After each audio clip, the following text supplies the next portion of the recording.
네.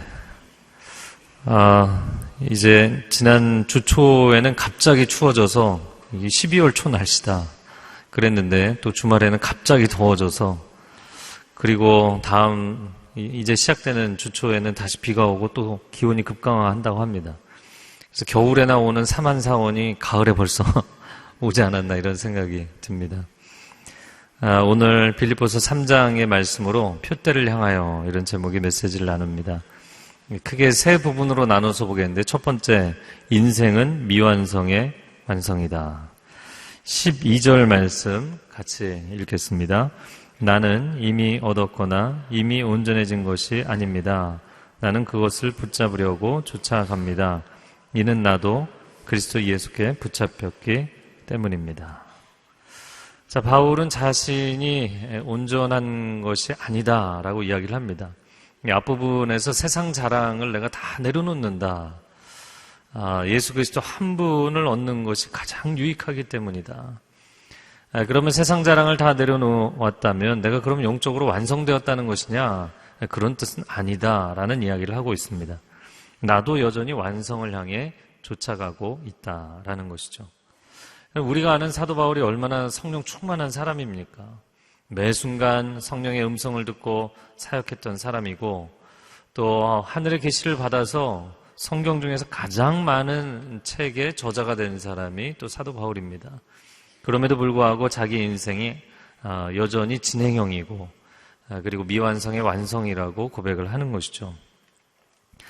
미완성의 완성이라고 이야기를 하면 떠오르는 작품이 하나 있습니다. 프랑스 파리 루브르 박물관에 전시대에 있는 레오나르도 다빈치의 작품 모나리자, 미완성의 완성을 의미하는 아주 역설적인 영향력을 갖고 있는 그런 작품입니다. 모나리자가 뜻이 뭔가 그랬더니 모나는 부인이란 뜻이고 리자는 그 엘리자베스도 줄여서 말하면 리자라고 그러잖아요. 여성 이름이죠. 그래서 리자 부인이라는 이 작품이 왜 미완성의 완성인가? 많은 미술가들 또 학자들 해석과 논란이 분분합니다. 그렇긴 하지만 특별히 미완성이라고 보는 이유는 눈썹 부분이 완성이 안 돼 있다. 그래서 눈썹 부분이 다 그려지지 않았기 때문에 미완이죠. 당시에 프랑스의 왕이 이 작품을 보고 너무나 마음에 들어서 다빈치에게 이 작품을 내게 주면 좋겠다. 그런데 물론 다른 나라 왕이긴 하지만 그래도 왕이 이야기를 했는데 단번에 그 자리에서 거절을 했대요. 굉장히 다빈치도 소중하게 생각하던 그런 작품입니다. 근데 이 모나리자가 유명한 것은 사실 실제로 박물관에 가보면 사이즈는 굉장히 작은 이 그림이 미완의 작품임에도 불구하고 신비로운 미소를 갖고 있는 거예요. 그럼 모나리자 이렇게 보시면 이쪽에서 봐도 나를 보고 있고 저쪽에서 봐도 나를 보고 있고 아주 뭐랄까요, 활짝 웃고 있는 것은 아니지만 그 미소가 사람들에게 굉장히 많은 영감을 불러일으키는 그런 작품입니다. 가을이고 11월인데요. 인생의 완성과 미완성을 가장 많이 생각하게 만드는 그런 계절입니다. 내 인생은 과연 얼만큼 왔나? 아직도 여기까지밖에 오지 못했는가? 이런저런 생각들에 어떻게 보면 좀 우울하고 부정적인 상념에 많이 빠지는 그런 시즌이죠. 그렇게 내 인생을 바라볼 때, 또 나의 신앙을 바라볼 때, 가정이나 일터를 바라볼 때 턱없이 부족하다 이렇게 느끼는 순간 정말 내 인생은 너무 미완성이 아닌가 이런 자괴감이 들기도 합니다. 그러나 우리 인생의 미완성의 완성이라는 역설적인 그런 의미를 더해주는 분이 계세요. 마치 모나리자의 그 미완성의 작품임에도 불구하고 그 신비로운 미소가 많은 사람들의 마음 가운데 기쁨과 영감을 주는 것처럼 우리 인생이 미완성임에도 불구하고 그럼에도 불구하고 마치 다 완성되어 있는 것 같은 그런 은혜를 부어주시는 분, 바로 우리 주 예수 그리스도이십니다. 12절 하반절 말씀에 이렇게 쓰여 있기 때문이죠. 나는 그것을 붙잡으려고 쫓아갑니다. 이는 나도 그리스도 예수께 붙잡혔기 때문입니다. 여러분 이제 표현을 잘 이해하셔야 되는데 사도 바울이 워드플레이, 말장난을 언어 유희를 하는 것은 아니지만 아주 미묘한 차이를 갖고 이야기를 하고 있어요. 내가 그 완전함을 붙잡으려고 쫓아간다. 그러나 사실은 내가 붙잡는 것이 아니라 주님이 나를 붙잡고 계시는 것이다. 이런 표현이에요. 우리가 찬양 가운데 나의 부르심이라는 찬양이 있습니다. 굉장히 진중한 신앙의 고백의 찬양인데, 또 나의 부르심은 과연 무엇입니까? 이런 것에 대해서 크리스찬들이 많이 고민하기도 하죠. 그러나 오늘 이 말씀처럼 주님이 나를 붙잡고 계신 것이다. 부르심을 이야기한다면 이 부르심은 본질적으로 수동태입니다. 나의 부르심이 무엇인가? 나의 부르심을 찾아야 된다. 마치 내가 주체가 되어서 부르심의 문제를 논하고 있지만 부르심은 수동태입니다. 그분이 나를 부르신 것이고 나는 그 부르심에 반응했을 뿐인 거예요. 그렇기 때문에 나를 부르신 분이 나를 인도하시고 그 부르심을 완성하시는 것이죠. 이미 빌립보서 1장 6절 말씀에 이런 고백을 했습니다. 너희 안에서 착한 일을 시작하신 이가 그리스도 예수의 날까지 이루실 줄을 우리가 확신한다. 시작하신 분이 완성하시는 것이다 라는 것이죠. 나는 그저 그분께 붙들려서 그분의 진도에 따라 인도함을 받고 있을 뿐이라는 거예요. 이 인생의 경주의 시작과 완성에 대한 메시지가 히브리서 12장에도 나오는데요.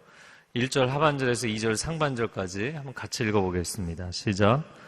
우리 앞에 당한 경주를 하며 믿음의 주여 또 온전하게 하시는 이인 예수를 바라보자. 우리말 성경에는 믿음의 창시자요 완성자이신 예수를 바라보자 이렇게 돼 있어요.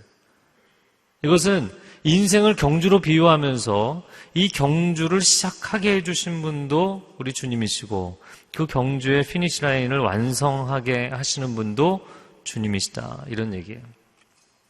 저는 이 구절을 묵상할 때마다 이 마라톤 경주에 참가하는 선수가 이렇게 연상이 됩니다. 선수가 경기를 출발할 때 자기 혼자 출발하고 결승점에서만 코치를 만나는 게 아니죠. 아마 이런 경기를 한 번이라도 참가해 보신 경험이 있는 분은 아실 거예요. 코치가 출발하기 전에 작전 지시를 하죠. 격려를 해줍니다. 그리고 출발을 시켜요.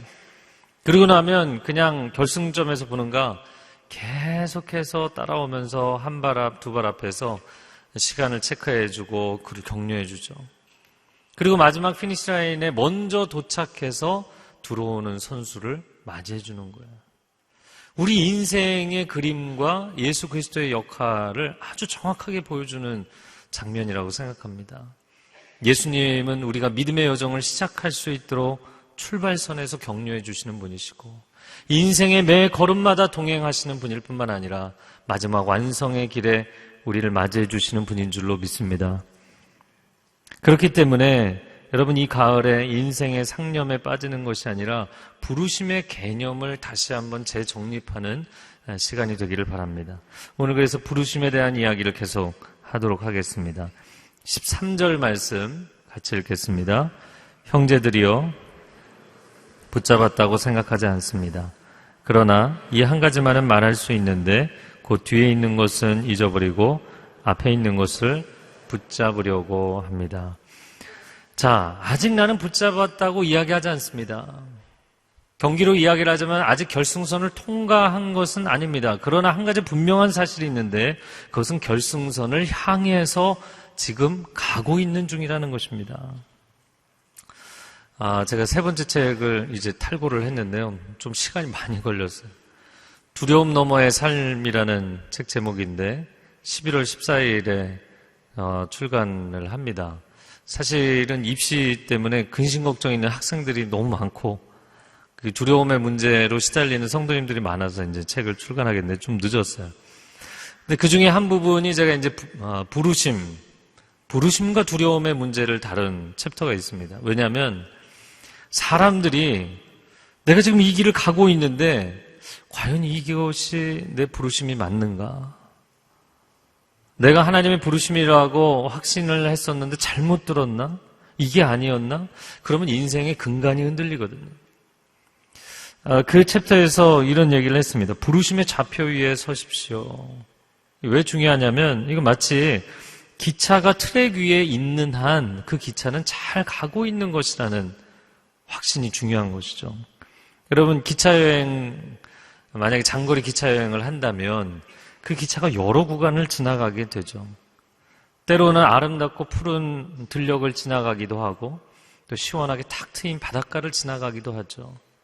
그러나 기차가 그런 구간만 지나가는 것은 아닙니다. 굉장히 어둡고 긴 터널을 지나가기도 하고, 그리고 굉장히 스산하고 음산한 폐공장지대도 지나가고, 아주 위험천만해 보이는 가파른 절벽 위를 지나가기도 하죠. 그런데 사람이 그 구간을 지나가면서 창밖에 보이는 풍경을 가지고 좋은 풍경이 나오면 내 인생이 지금 잘 가는 것 같고, 별로 좋지 않은 풍경이 나오면 마치 내 인생이 잘못 가는 것 같은 착각에 빠진다는 거예요. 인생이 사막의 구간, 어두운 터널의 구간을 지나가기도 합니다. 위태로운 절벽을 지나가기도 합니다. 그러나 기차가 선로 위를 달리고 있는 한 그 기차는 제대로 가고 있는 거예요. 왜 내 인생이 지금 어려운 시즌을 지나고 있으면 마치 잘못 살고 있는 것처럼, 마치 내 인생의 부르심을 잘못 내가 생각한 것처럼 판단하냐는 것이죠. 기차는 선로 위를 달리고 있는 한은 제대로 가고 있는 거예요. 지금 이 기차가 목적지를 향해 가고 있기 때문인 것이죠. 그래서 지금 사도 바울이 이야기를 합니다. 13절 하반절에 뒤에 있는 것은 잊어버리고 앞에 있는 것을 붙잡는다. 이 뒤에 있는 것은 과거를 이야기하는 것이죠. 과거는 잊어버리고 앞에 있는 것, 미래를 쫓아간다. 여러분에게 질문하자면 과연 나는 인생을 추억으로 사는가, 비전으로 살고 있는가? 시간이 갈수록, 세월이 갈수록, 나이가 들수록 사람이 과거지향적이 된다고 이야기를 합니다. 그래서 젊은이들은 꿈을 먹고 살고, 나이가 들고 노인이 될수록 추억을 먹고 산다 이야기하는 것이죠. 그러나 하나님은 우리가 비전의 사람, 미래지향적인 사람이 되기를 원하세요. 성경이 우리에게 권면하는 내용이 바로 그런 것입니다. 전도서 12장 1절 말씀에 보면 너는 청년의 때에 너의 창조주를 기억하라. 청년의 때는 기억할 만한, 추억할 만한 과거가 없고 꿈만 꾸며 살아야 되는 것처럼 세상은 이야기하지만 성경은 정반대로 이야기하고 있어요. 출발하기 전에 기준점을 세우고 무엇이 본질인지를 명확하게 새기고 기억하고 인생을 펼쳐야 된다고 이야기합니다. 세상과 반대죠. 또 한 가지 사도행전 2장 17절 말씀 우리말 성경에 보면 너희 나이 든 사람들은 꿈을 꿀 것이다. 할렐루야. 추억으로 살라고 돼 있지 않고요. 꿈을 꾸라고 돼 있어요. 세월이 갈수록 나이가 들수록 과거를 의지하며 한때는 참 좋았는데 라고 인생을 살라고 돼 있지 않습니다. 하나님 나라의 꿈과 비전으로 충만하게 사시라는 거예요.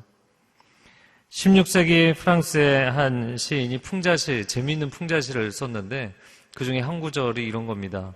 여러분 이게 한 번 봐갖고는 잘 모르니까 잘 보세요. 젊은이는 아직 할 수 없고 노인은 이미 할 수 없다. 이게 뭔 얘기인가요? 이래서 할 수 없고 저래서 할 수 없는 거예요. 풍자시라고요?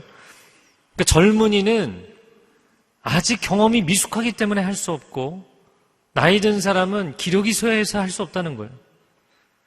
그러면 어느 정도가 젊은 거고 어느 정도가 나이 든 걸까요? 여러분 인생의 시간을 지나면서 내가 지금 지나는 인생의 구간은 아직 너무 나는 경험이 부족해. 나는 실력이 부족해. 그렇게 생각해서 못한다면 계속 못하게 돼 있고요. 나는 세월이 너무 많이 지났어. 나에게는 더 이상 기회가 없는 것 같아. 라고 이야기를 한다면 그래서 또 못하게 된다는 거예요. 제가 이제 거의 매주 주례를 하니까요. 이제 300회를 넘어서 400회를 향해 달려가고 있는 것 같아요. 근데 어제는 이제 주례를 하면서 1시간 텀인데 30분 안에 예식을 끝내래요. 그러니까 30분 안에 하려면 굉장히 빠른 스피드로 해야 되거든요.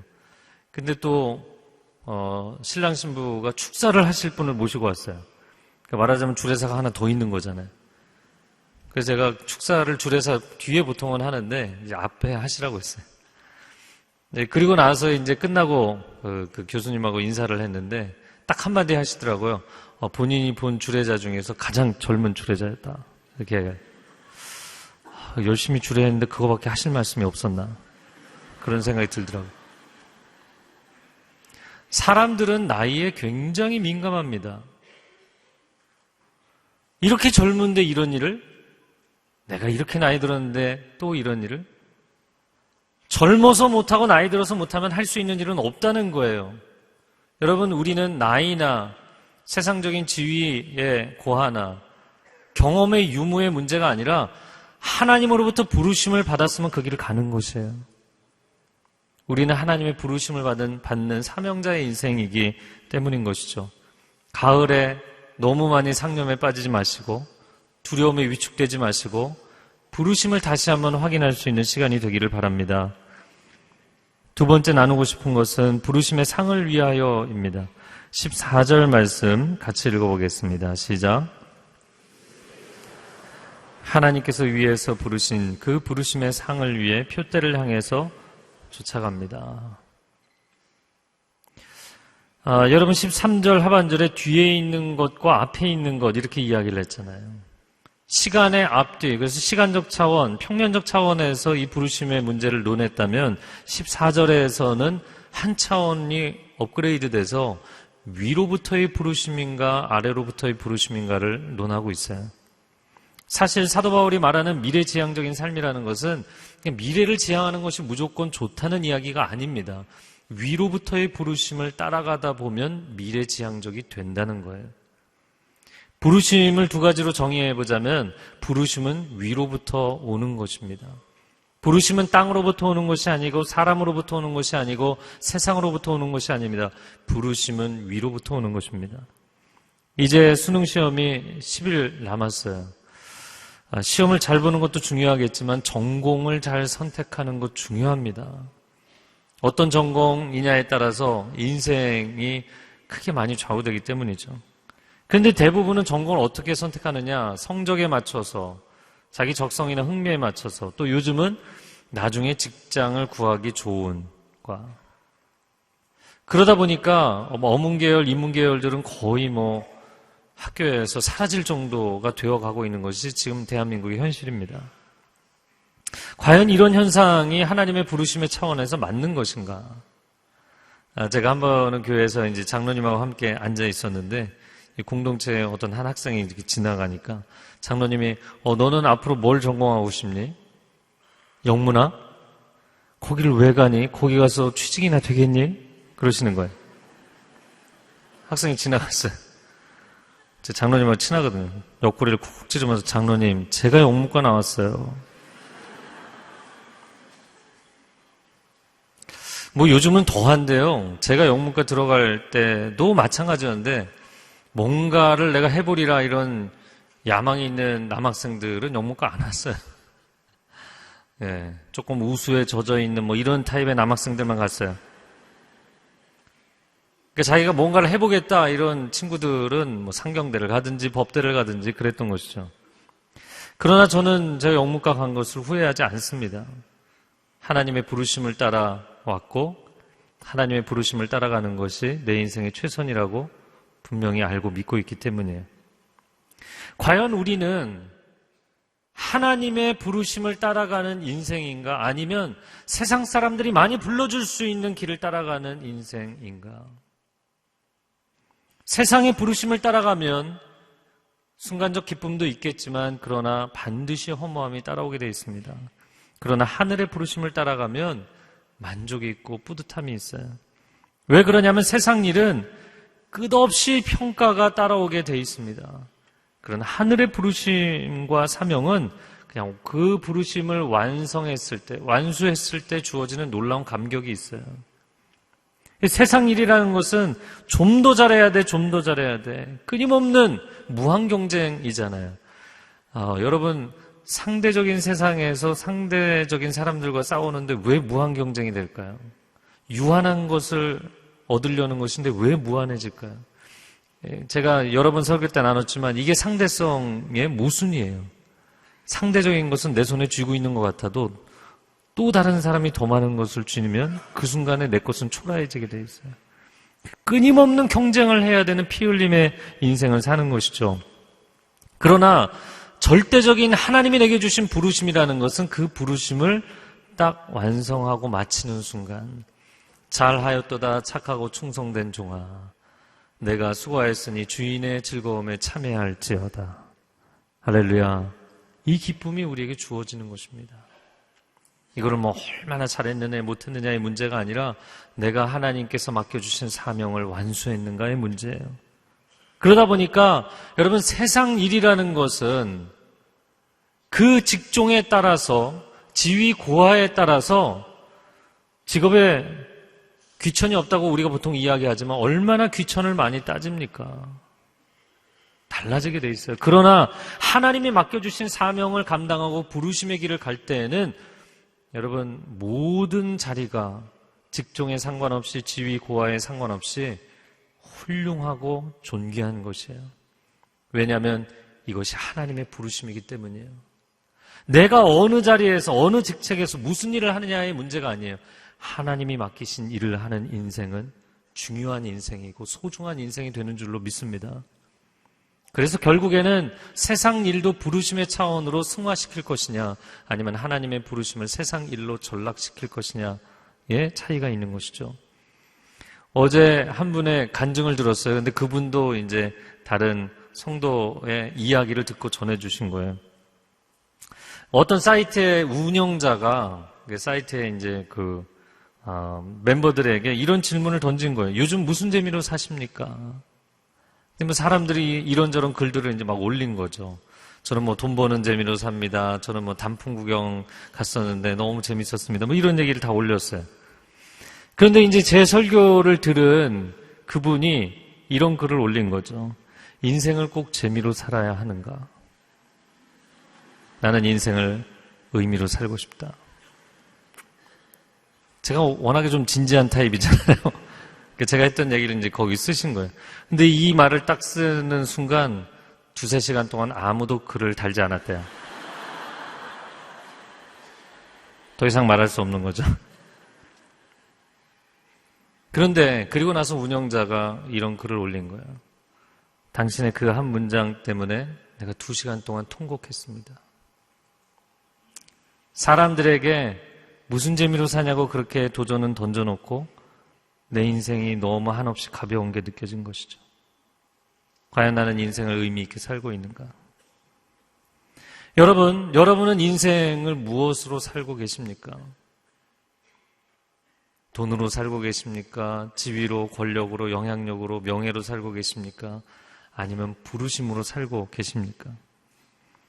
두 번째 부르심을 정의한다면 부르심은 표대를 향하는 것이다.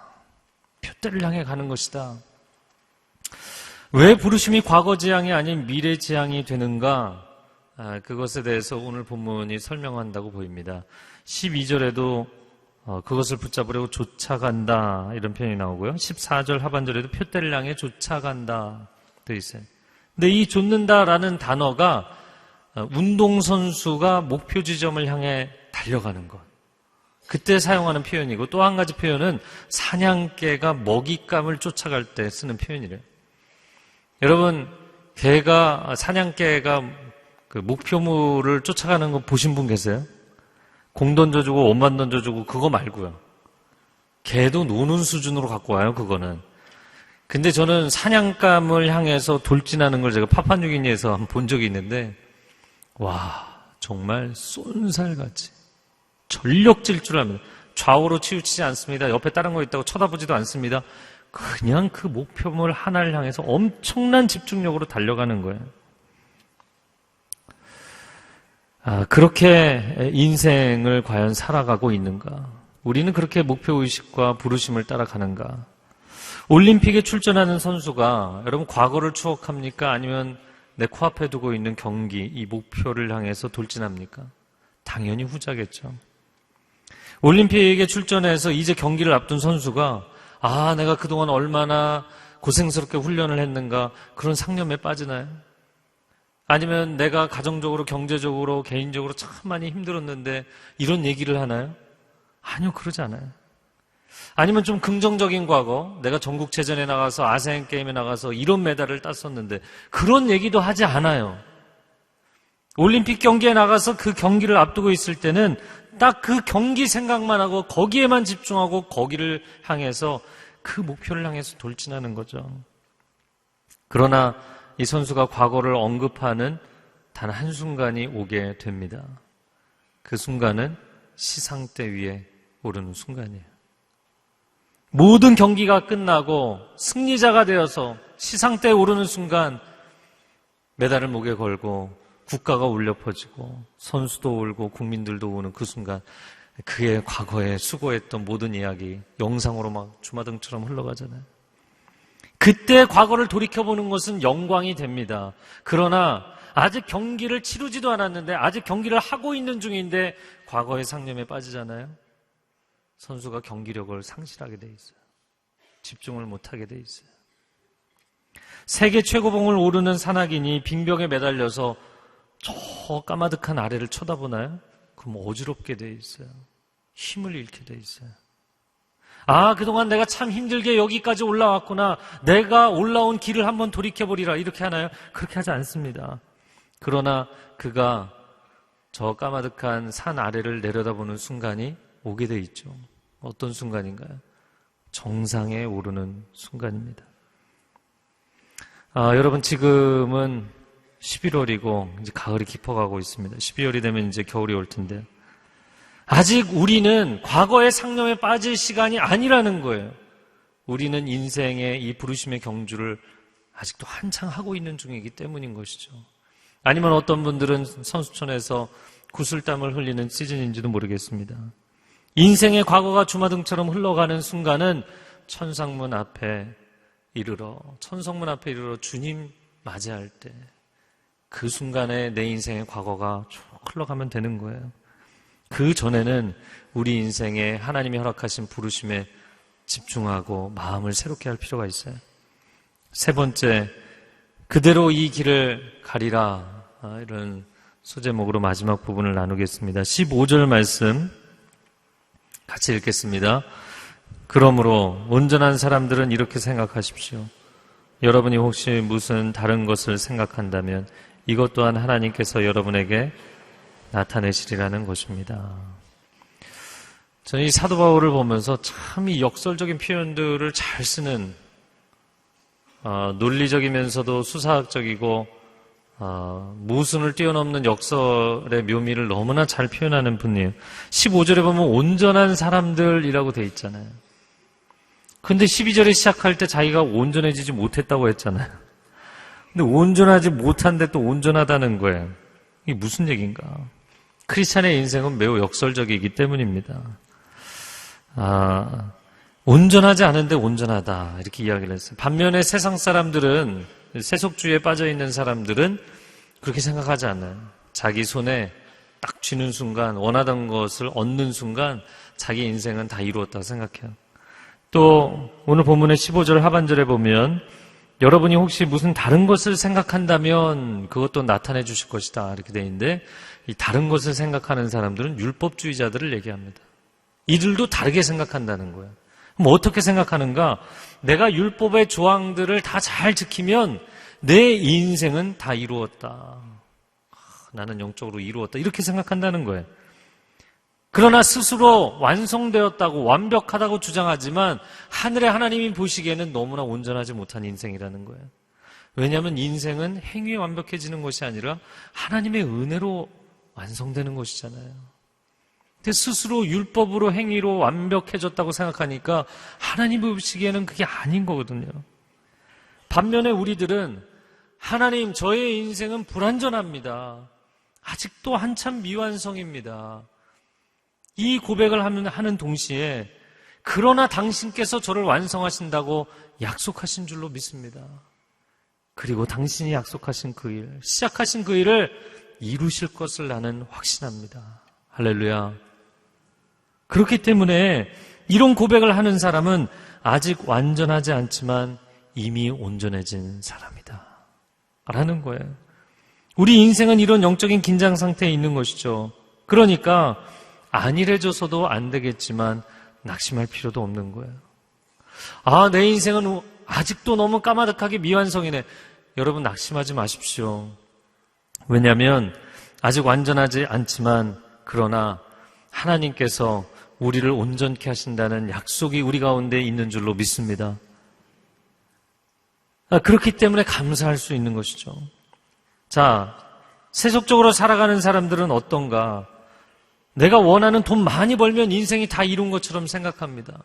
내가 원하는 지위에 오르고 세상 권력을 얻게 되고 내가 그렇게 꿈꾸던 꿈을 이루고 어느 지위에 어떤 직업에 이르게 되고 내가 원하던 일들이 이루어지고 나면 마치 인생이 다 이룬 것처럼 생각해요. 그럴 수 있는 것은 위로부터의 부르심이 아니라 이 땅으로부터의 부르심, 세상의 상대적인 것들을 추구했기 때문이죠. 상대적인 것, 유한한 것은 유한한 존재인 인간이 취할 수가 있잖아요. 돈도 얻을 수 있고 지위도 얻을 수 있고 권력도 얻을 수 있고 세상적인 자랑들을 얻을 수 있어요. 그런데 이 유한한 것은 말 그대로 유효기간이 있기 때문에 내 손에 쥐었다고 생각하는 순간 모래알처럼 빠져나가게 되어 있거든요. 돈이 주는, 지위와 권력이 주는 만족과 기쁨, 이건 어느 순간에 모래알처럼 바람처럼 사라지게 되어 있거든요. 그래서 저는 어제 설교 준비하면서 이거 한번 이름을 붙여봤어요. 유한성의 역습이다. 자연의 역습이라는 표현 요즘 쓰잖아요. 여러분, 유한성은 손에 줄 수 있고 기쁨과 만족을 주지만 어느 순간 그것이 빠져나가면 인생이 갑자기 공허해지게 돼 있죠. 마치 미다스 왕의 손과 같은 것입니다. 자신이 부자가 되기를 원했어요. 그리고 자기 소원대로 황금손이 됐어요. 손대는 것마다 다 금이 되는 거예요. 와, 금이 넘쳐나면 나는 너무나 행복할 거라고 생각했어요. 그러나 내가 가장 소중하게 여기는 공주에게 손을 댔을 때 공주마저 금이 되고 자신의 행복의 근원이라고 생각했던 것이 자기의 불행의 원인이 되었죠. 정반대로 절대성의 역설이 있어요. 세상 사람들은 절대 진리를 인정하지 않고 절대자를 믿지 않습니다. 하지만 절대성에는 역설적인 축복이 있어요. 왜냐하면 여러분, 절대적이라는 것은 이 상대적인 존재인 인간은 도달할 수가 없어요. 그 하나님의 절대적 기준에 이를 수 없습니다. 그래서 사실 인간에게 불가능해요. 그런데 그 절대자 하나님이 그냥 내려오셔서 우리를 안아주시면 끝나버리는 거예요. 마치 밑둥이 깨어진 항아리에 아무리 물을 부어도 다 새나가잖아요. 그런데 그 항아리를 그냥 호수에 던져버리면 가득 채워지는 거예요. 절대자 하나님이 그냥 그분의 은혜로 나를 안아주시는 순간 우리의 인생은 상대적인 이 존재인 인간이 도저히 이룰 수 없는 절대적 만족과 기쁨을 경험하게 되는 줄로 믿습니다. 왜냐하면 그것은 절대적인 것이기 때문이에요. 영원한 것이기 때문이에요. 자, 그래서 사도 바울이 이렇게 권면을 합니다. 16절 말씀에 16절 같이 읽습니다. 우리가 어디까지 이르렀든지 그대로 그 길을 쫓아갑시다. 마지막 천국의 꼬리문에 이르기까지 그대로 그 길을 쫓아갑시다. 오던 길을 중간에 멈추지 마십시오. 걸음이 늦춰지지 마십시오. 주저앉지 마십시오. 계속 걸어가십시오. 그 얘기를 하는 거예요. 여러분, 인생의 시간이란 어제 위에 오늘을 쌓고 오늘 위에 내일을 쌓는 거죠. 매일매일 신실하게 주님과 동행하는 것이 얼마나 중요한지요. 마치 인생의 도미노는 도미노 패를 전체를 다 수천 피스, 수만 피스를 잘 세워도 딱 한 패만 누워있으면 연결이 안 되고요. 완성이 안 되게 돼 있어요. 매일매일을 주님과 신실하게 동행하십시오. 인생에 아까 제가 기차 이야기를 했는데 창밖에 바라보이는 풍경이 터널이면, 창밖에 바라보이는 풍경이 사막이면 여긴 잘못 온 것 같아. 일단 멈춰서서 생각을 해봐야겠어. 그 멈춰서면 인생은 더 힘들어지는 것이죠. 주저하면, 되돌아가면 이 구간은 아닌 것 같아. 되돌아가면 목적지에 이룰 수 없는 거죠. 인생이 부르심을 쫓아갈 때 목적지에 이르는 것이 중요하다면 고난의 구간도 통과해야 하는 것입니다. 창밖에 보이는 풍경이 우리 인생을 판단하는 기준이 되지 않아요. 우리가 하나님의 부르심을 따라 형통할 때에도 고난의 구간에도 그분과 동행한다면 우리는 바른 길로 가고 있는 줄로 믿습니다. 사실 모든 것이 부르심입니다. 결혼도 부르심이고 직장도 부르심이고 교회를 다니는 것도 부르심이에요. 그런데 이 하나님의 부르심을 내가 선택한 것이라고 생각하는 사람들은 위기가 왔을 때 잘못 반응하게 돼 있어요. 결혼도 내가 선택했기 때문에 힘들면 내가 끝내겠다 결정합니다. 직장도 다니다가 내가 선택했으니까 마음에 안 들어. 그럼 내가 사표 던져버립니다. 교회도 다니다가 마음에 안 들고 어려움이 생기면 내가 선택했으니까 내가 끝내버립니다. 교회 더 이상 안 나옵니다. 여러분, 부르심은 그런 것이 아닙니다. 아무리 힘들어도 아무리 어려워도 낙심되는 일이 있어도 부르신 그분이 끝났다고 얘기하지 않는 한 끝나지 않은 것이에요. 던질 수 없어요. 내 마음대로 끝낼 수 없어요. 나는 그저 부르심에 순종할 뿐이고 부르심은 나를 부르신 그분이 시작하시고 완성하시는 것인 줄로 믿습니다. 우리는 그래서 이 길을 꾸준히 가야 돼요. 터널 속에서도 속도가 늦어지면 안 되고 사막의 구간을 지나가도 늦어지면 안 되고 주저앉으면 안 됩니다. 지난 리우 올림픽에서 전 두 가지 장면이 굉장히 인상 깊었는데요. 첫 번째는 남자 100m 준결승에서 가장 강력한 우승 후보 중에 한 사람이었던 미국의 게이틀린 선수의 경기 장면이었어요. 100m 구간에 한 95m까지 1등으로 달려나왔어요. 근데 마지막에 여유를 부리면서 약간 좌우를 보는 순간 정말 마지막 5m 구간을 남겨두고 두 선수가 추월해버렸어요. 그래서 결승 못 올라가고 탈락했어요. 마지막 순간까지 우리는 이 길을 계속해서 가야 됩니다. 주님 앞에 서는 그 순간까지 부르심의 길을 가야 됩니다. 두 번째 장면은 리우 패럴림픽이 열렸을 텐데요. 여자 100m에 출전한 브라질의 길레르미나 선수에 관한 이야기입니다. 시각장애인들이 이제 달리기를 하는데 세 가지 등급이 있어요. 첫 번째 등급은 움직임이 보이는 정도, 사물이나 사람의 무브먼트가 보이는 그런 장애인이 있고, 중간 단계는 무브먼트는 안 보여도 빛은 보이는 시각장애인이 있고요.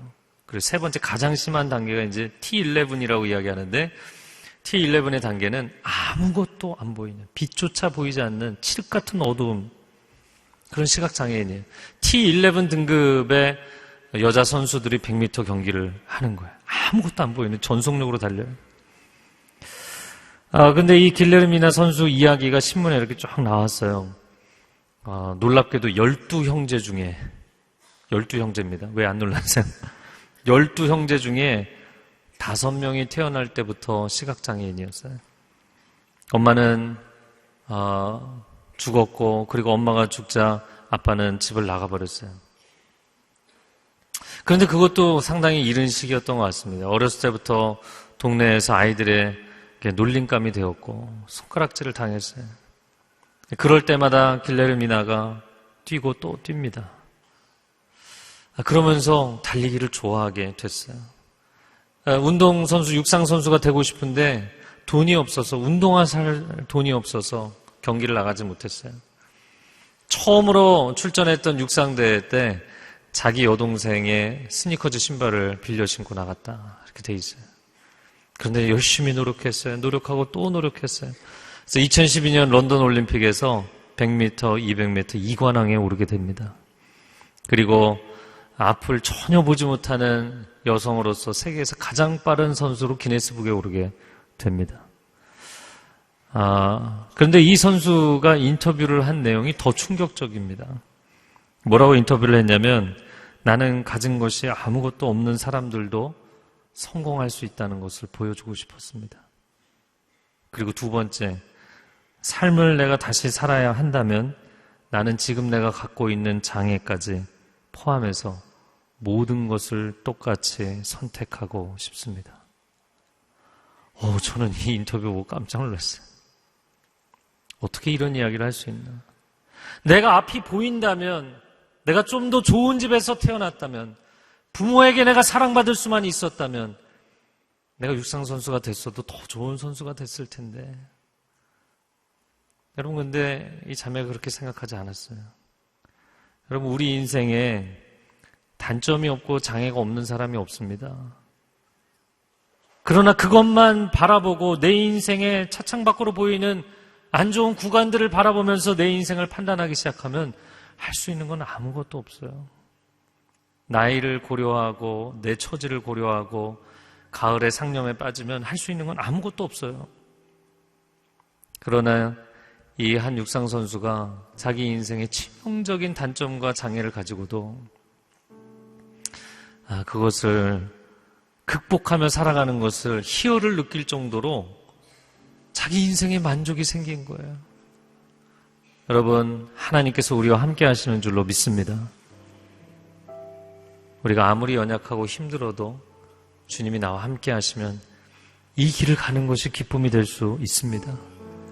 이 길을 가는 것이 충만함이 될 수가 있습니다. 이 길을 가는 것이 승리가 될 수 있습니다. 이 시간 함께 기도하겠습니다.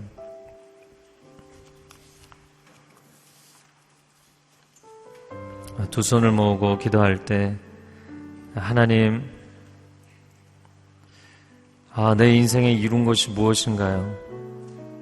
자꾸 세상과 비교하고 사람과 비교하고 자기 안에서 자꾸 마음이 가라앉고 하나님, 이 모든 어두운 생각이나 마음들을 주님 앞에 내려놓습니다. 주님 앞에 서는 그날까지 나는 날마다 부르심의 길을 갈 것입니다. 결코 멈춰서지 않을 것입니다. 이 믿음의 철로를 따라 부르심의 목적지를 향해 달려갈 것입니다. 주님, 내게 힘을 더하여 주옵소서. 이 가을이 충만한 주의 은혜 가운데 거하는 가을이 되게 하여 주옵소서. 함께 통성으로 기도하겠습니다. 오 사랑하는 주님, 감사합니다. 사도 바울의 고백처럼 우리도 동일하게 주께서 우리에게 허락하신 부르심의 상을 좇아 표대를 향해 나아가는 인생 되게 하소서. 매일매일 걸음걸음마다 주께서 우리와 동행하시는 것을 경험하게 하여 주옵소서. 낙심에 있는 사람, 슬픔 가운데 있는 사람, 절망 가운데 있는 사람, 나는 내 환경 때문에, 내 나이 때문에, 내 상황 때문에, 나의 능력의 부족함 때문에, 내 가정적인 문제 때문에 나는 할 수 있는 것이 없다고 생각하는 사람, 오 주님, 오늘 다시 한번 그 영혼이 깨어 일어나게 하여 주옵소서. 강하고 담대하게 하여 주옵소서. 주의 음성을 듣게 하여 주옵소서. 믿음으로 일어서서 도전하게 하여 주시고 주와 함께 동행하며 이 부르심을 완성하는 인생이 되게 하여 주옵소서. 세상의 평가에 매이지 않고 주님만 바라보며 가겠습니다. 주님만 의지하며 가겠습니다. 주님, 인도하여 주옵소서. 인생의 어떤 구간을 지나가고 있을지라도 주님의 부르심을 따라가고 있다면 나는 잘 가고 있는 것입니다. 내가 세상적 기준에서 보았을 때 열악하고 힘들고 어려운 상황에 처해 있을지라도,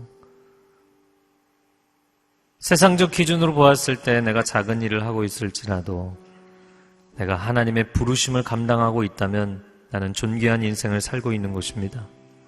매우 훌륭한 삶을 살아가고 있는 것입니다. 왜냐하면 이것이 하나님의 부르심이기 때문입니다. 하나님, 하나님의 사람들의 마음 가운데 담대함을 허락하여 주옵소서. 충만함을 허락하여 주옵소서. 세상을 능히 이기는 승리자의 삶을 살아가는 한 주간이 되게 하여 주옵소서. 그렇게 인도하실 주께 감사드리며 예수 그리스도의 이름으로 기도합니다. 아멘. 다 같이 자리에서 일어나셔서 봉헌하시겠습니다.